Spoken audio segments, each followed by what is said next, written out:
Perdana Menteri kita Datuk Seri Anwar Ibrahim ni ada bercakap lah pasal penutupan Selat Hormuz ni.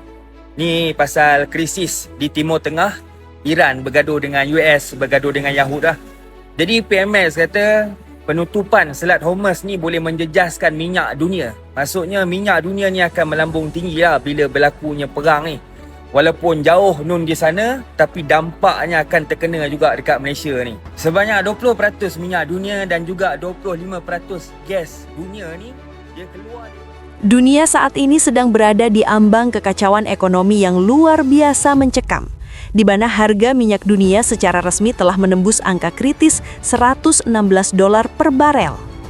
Kenaikan drastis yang mencapai hampir 40% ini bukanlah sekadar angka di atas kertas, melainkan sebuah lonceng kematian bagi stabilitas ekonomi negara-negara yang selama ini terlalu sombong dengan kemajuan mereka.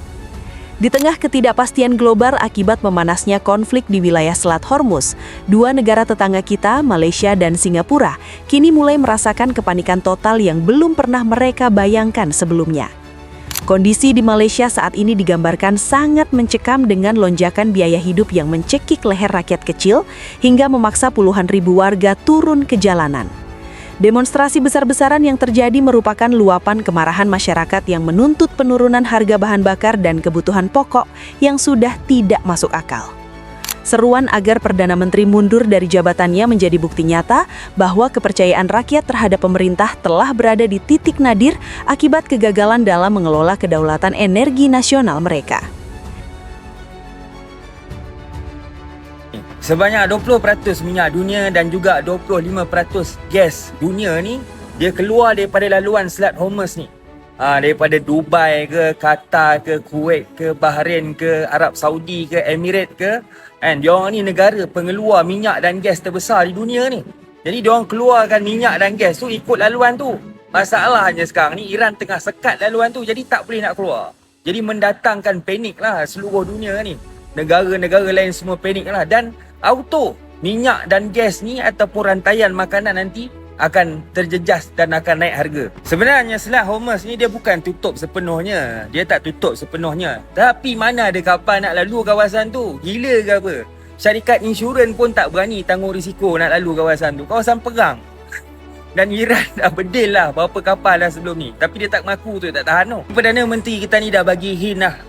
Budi Madani yang kita dapat minyak subsidi RM1.99 tu hanya boleh bertahan 2 bulan lagi. Jadi di sinilah kita mengharapkan kebijaksanaan Pemex lah. Kalau masih lagi maintain dengan harga macam tu, memang kerajaan yang akan tanggung kos berlipat kali ganda.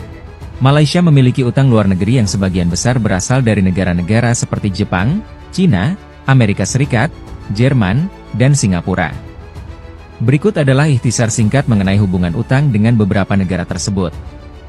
Pertama, Jepang. Malaysia memiliki utang signifikan kepada Jepang, terutama melalui program pinjaman pembangunan dan obligasi pemerintah. Total utang kepada Jepang diperkirakan mencapai 11,8 miliar dolar Amerika Serikat hingga 2024, menjadikan Jepang salah satu kreditur terbesar Malaysia. Kedua, Cina. Pinjaman dari Cina banyak digunakan untuk proyek infrastruktur besar seperti rel kereta api dan pelabuhan. Total utang kepada Cina adalah sekitar 6,9 miliar dolar Amerika Serikat, sebagian besar terkait dengan inisiatif sabuk dan jalan. Ketiga, Amerika Serikat. Sebagian besar utang Malaysia kepada Amerika Serikat berupa obligasi internasional yang diterbitkan untuk pasar global. Jumlah total utang kepada Amerika Serikat diperkirakan mencapai 7 miliar dolar Amerika Serikat, tersebar dalam berbagai instrumen utang jangka panjang. Keempat, Jerman. Pinjaman dari Jerman sebagian besar difokuskan pada proyek energi hijau dan infrastruktur. Total utang Malaysia kepada Jerman adalah sekitar 2,5 miliar dolar Amerika Serikat, mendukung proyek berkelanjutan di Malaysia. Dan kelima, Singapura. Sebagai tetangga dekat, Singapura sering berperan dalam pembelian obligasi Malaysia serta pinjaman bilateral. Total utang kepada Singapura mencapai sekitar 3,2 miliar dolar Amerika Serikat, mencerminkan hubungan ekonomi erat kedua negara. Secara keseluruhan, utang luar negeri Malaysia berjumlah 1.227,5 miliar ringgit Malaysia hingga pertengahan 2024, dengan 97,6% dalam denominasi ringgit untuk meminimalkan risiko falas. Data ini mencerminkan hubungan strategis Malaysia dengan negara-negara pemberi pinjaman utama untuk mendukung pembangunan nasional. Singapura yang selama ini membanggakan diri sebagai kota masa depan dengan gedung-gedung pencakar langit yang berkilau, kini harus menghadapi kenyataan pahit bahwa fondasi mereka sangatlah rapuh. Seluruh kemegahan Marina Bay dan pusat keuangan global di sana bisa seketika menjadi gelap gulita jika aliran gas dari perut bumi Indonesia berhenti mengalir. Ketergantungan kronis Singapura terhadap sumber daya alam Indonesia telah menjadi tumit Achilles yang sewaktu-waktu bisa menghancurkan reputasi mereka sebagai pusat stabilitas ekonomi di kawasan Asia Tenggara. Selama puluhan tahun, gas dari Sumatera dan Natuna telah mengalir dengan setia untuk menerangi rumah dan menjalankan industri di negara tetangga, sementara rakyat Indonesia sendiri seringkali harus mengalah. Paradoks ini sangat menyakitkan karena di saat pipa-pipa bawah laut memastikan listrik di Singapura menyala tanpa drama, masih banyak daerah di Indonesia yang harus menghadapi pemadaman bergilir. Ketimpangan struktural ini seolah menunjukkan bahwa energi kita selama ini lebih diprioritaskan untuk kemakmuran bangsa lain daripada untuk kesejahteraan pemilik sah sumber daya tersebut.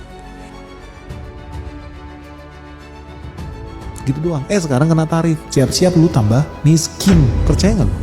Dan teman-teman udah merasakan ya. Perekonomian di Singapura bukannya tambah maju tapi tambah nyungsep. Jujur deh, lu merasakan itu nggak? Dan makanya teman-teman gak usah heran, dari kemarin gue juga udah bahas bahwa pengusaha UMKM di sana, mulai dari pengusaha laundry, pengusaha UMKM, pengusaha restoran, dan lain sebagainya lah. Ya bukannya tambah menjamur, tapi justru malah semakin sedikit. Karena apa? Udah biaya tinggi di situ. Sewanya mahal, gaji karyawan mahal, nggak kompetitif, energi mahal, listrik, air harus impor juga mahal. Dan dari sini teman-teman, artinya Indonesia harus senang-senang dong, harus berbangga diri. Enggak, lu harus hati-hati. Dalam konteks hubungan geopolitik, ini juga adalah indikasi bahwa Indonesia harus siap-siap menerima serangan dari negara asing. Karena ketika ada negara yang terancam, dia harus cari pengalian isu. Dia harus cari kambing hitam. Dia perlu buat kerusuhan. Kalau nggak bisa bikin kerusuhan di negara sendiri, bikin kerusuhan di negara lain.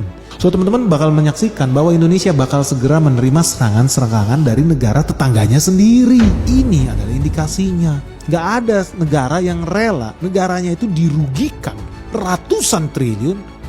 Tetangganya Indonesia malah cuan guys. Cuannya menurut perhitungan BNX bisa sampai 800 triliun. Coba perhatikan fenomena aneh ini. Setiap hari, ingat, setiap hari, ada 10.000 orang yang menyeberang dari Singapura ke Batam. Jadwal ferinya gila-gilaan. Tiap 30 sampai 60 menit sekali berangkat. Ini udah bukan kayak jadwal kapal laut. Ini lebih sering daripada MRT di beberapa negara. Saking membludaknya, November 2025 kemarin, operator feri sampai buka rute baru ke Bengkong. Padahal rute ini udah mati bertahun-tahun. Kenapa tiba-tiba hidup lagi? Karena demand-nya meledak. Tapi tunggu dulu, mereka ke Batam bukan buat leha-leha di resort mahal. Mereka datang buat belanja bulanan. Mereka datang buat makan. Bayangin, ayam geprek di Singapura itu setara Rp200.000. Di Batam, cuma Rp30.000. Seafood, di sana Rp800.000, di sini cuma Rp200.000.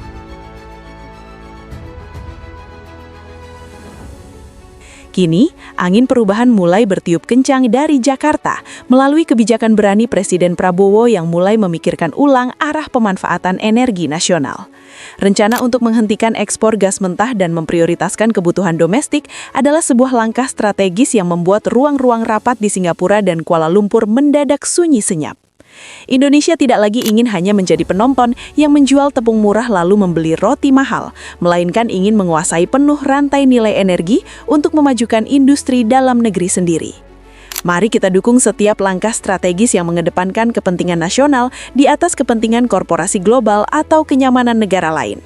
Krisis yang sedang dialami oleh Singapura dan Malaysia saat ini adalah pengingat keras bahwa tidak ada kesuksesan yang abadi jika dibangun di atas ketergantungan kepada pihak lain. Indonesia harus terus melangkah maju dengan keyakinan bahwa energi adalah nyawa bangsa dan nyawa itu tidak boleh lagi diperjualbelikan secara murah kepada mereka yang seringkali melupakan jasa kita. Terima kasih sudah menonton. Jangan lupa like, komen, dan subscribe agar channel ini terus berkembang dan terus menghadirkan informasi terbaru seputar geopolitik setiap harinya.